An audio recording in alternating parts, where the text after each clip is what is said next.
To the Empire and to the world, our greetings. This is the first time that the Imperial Majesty has broadcast a Christmas message. There were plans for our father the then Emperor Terry to publish a Christmas broadcast in 2009, but this ended up not going ahead. As 2013 draws to a close, we look back on one of the greatest years in the history of the Empire. The current era of Austenasian history, named by our Imperial Majesty upon our ascension to the throne on the 20th of January as the era of Imperial glory, seems to have been aptly named.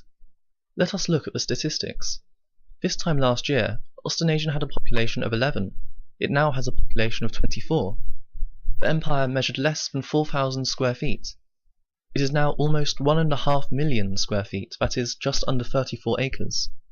This massive increase in both land and population is due to 8 annexations over this past year: the towns of Austenasia and Pelagia, the territories of Corinium Terentium and Empress Land, and the crown dependencies of New South Scotland, Axe Valley, New Richmond, and Terentia.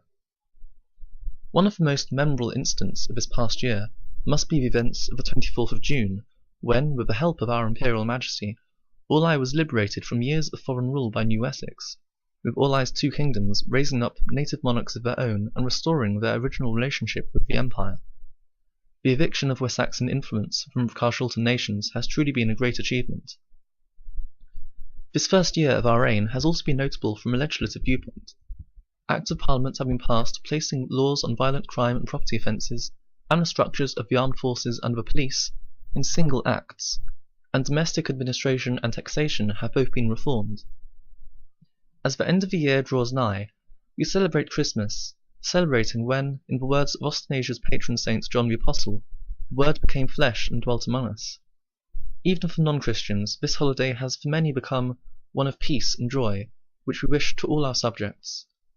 2013 has been a brilliant year.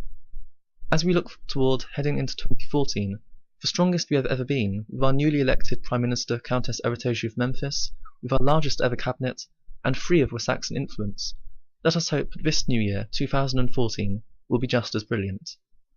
We wish you all a very Merry Christmas and a Happy New Year.